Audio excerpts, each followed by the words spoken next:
I like a complex villain, but at the same time, I'm tired of this new generation of villains where we got to feel sorry for them. It's almost as if we're supposed to root for them. No, what you did was wrong. For instance, Harley Quinn. I loved Harley Quinn when she first came out, but 2011, DC rebooted her ass to the most aggravating level, and now she's like, "I'm an anti-hero. I'm trying to be a hero, Batman. I'm trying to change." After you killed so many people, well, it wasn't my fault. It was Mr. J. He's the one who manipulated me. Nah, bitch, can't nobody manipulate yourself but you. He didn't tell you to Well, come out of jail. He didn't tell you to follow him. He didn't tell you to jump in the same formula concoction that made his skin pale. You did that. I want her to go I, back to being the henchwoman. well, I'm fine with her making a transition. I just need it to make sense because, like, Yeah. But it I was don't. just talking about Frieza. To go back to Dragon Ball Z. Dragon Ball Z also has Vegeta. Before he even set foot on Earth, Vegeta straight up fricasseed a planet that he and Nappa had literally just liberated, had just won the whole planet their freedom, and was just like, "You want to blow some shit up? Yeah, let's do it." And they just blew up the planet just cause he was, torturing freaking Namekians and shit before everything happened. And if he can make the face turn to a legit good guy, I don't see any reason why Harley Quinn can't. Nature versus nurture. Vegeta was raised in a culture where destruction is kind of the norm. Harley Quinn was not raised in that kind of thing. She purposely went out there. There's a difference between being raised in it and purposely going into it. How many times has Batman before 2011 told Harley Quinn, "Hey, you need to leave the Joker. You need to stop doing this." She'll do it for like one comic book issue and go right back to the Joker and do the same thing. At some point, you got to put some responsibility on her. That's why when they're trying to transition her out of that, it's like, no, it's too late for that. She's already crossed that line because she purposely did it when she wasn't raised in that kind of culture. You know what I'm saying? Like, I'm all for a good redemption, like Vegeta, like Xena the Warrior Princess, because that was what they were raised in. That's all they knew was war, blood, and killing folks. But she purposely went into it. I don't want to see her an anti-hero. I don't want to see her a good guy. I want her to stay a damn villain, especially when she killed those 500 children. She had an opportunity to save the kids or die herself. She said, "I'm sorry, kids." And she blew up a building full of 500 children. You killed 500 children because you didn't want to die yourself? Nah, bitch. And then she cried after it, talking about, "I hope you guys forgive me."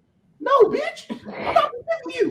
That's your line, all right, and I respect that. But like, regardless of whether he was raised in the warrior culture or whether he chose to do that, and then you also have to remember, more to that point, later on in the series, when he wanted to get stronger, he chose to let Bobby D empower him. And then when everyone's thinking he was under his mind control, he was just like, "No, I just wanted him to, I was tired of being a family man. I was tired of being nice. I want to get strong again. And in order to get strong, I need the power. So I let Bobby D make me evil again." And then he was blowing up parts of the stadium to get Goku to fight him. And then what happened a few episodes after that? He's having the nice little tender moment with Trunks and everything and sacrificing himself. So when a villain has agency, right? When they are doing stuff because they choose to, and they do something that's, say, crossing the line, whether that's blowing up a bunch of kids or a stadium or a planet, I do think there comes a point of no return where before there can be an actual redemption, there has to be consequences. And so Vegeta, his consequences was he chose to give his life, and he knew he was going to die. And he even talked to Piccolo and said, "Piccolo, what's going to happen after I die?" And Piccolo was like, "Well, Goku got to keep his body and go to heaven and shit because he was a dope person, but you've been a piece of shit, so you just going to be gone." And he was like, "Well, it is what it is." And he did the thing. So that allowed for him to completely overcome that, so that when he came back and got his body back, like, now we can see him truly be more on the path of becoming a good guy. Harley Quinn may need something like that in order for people to be more accustomed to the idea of her transitioning, but I do think it's possible. I don't think it's possible because they're given that narrative where it's the Joker's fault why she's like that. So if she can't take agency of the wrongdoings that she's done, I can't forgive her for doing what she's done, because with Vegeta, all throughout Dragon Ball Z, it was never indicated that that man was good until after he sacrificed himself and realized what was important was his family.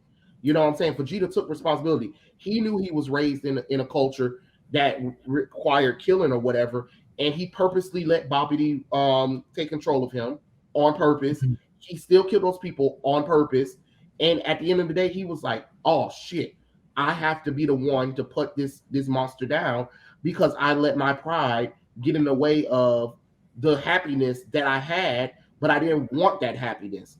Now, it's not like Goku and his friends or anything been trying to change Vegeta. They really haven't been trying to change him at all. But Like Batman, on numerous occasions where Harley Quinn tried.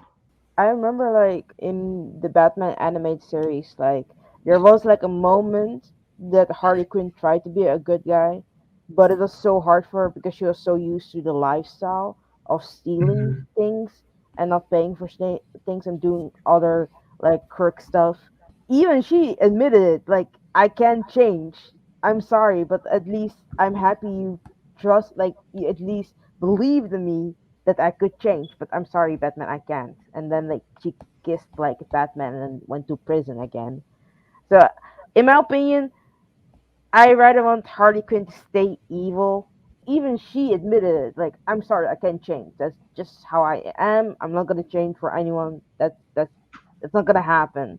So for me, it's just weird that they're making her an anti-hero without even getting the punishment that she Yeah. actually They should get. they're not doing the work. They're just jumping from A to Z. They're not actually showing how she gets to that point to where she can be even an anti-hero. She's not. Yeah. There's no consequences. There's no desire to be better. There's no what's the word I'm looking for? Not restitution, but like atonement. There's like no atonement for what she's done. It's just okay. I broke it with a Joker. Okay, now I'll just go do my own thing. People are much less responsive to villains who do that. What we really need is the agency. Either you're gonna be evil because this is what you want to do, whether you believe it's the right thing, but it's actually the wrong thing, or you just don't give a fuck, you just want to do whatever, or take responsibility for what you've done, put in the work to be better, and understand that the consequences that follow your actions are that's what you brought upon you and accept that. I can take either or, but I just don't like this whole half-ass thing doing they doing a lot right now.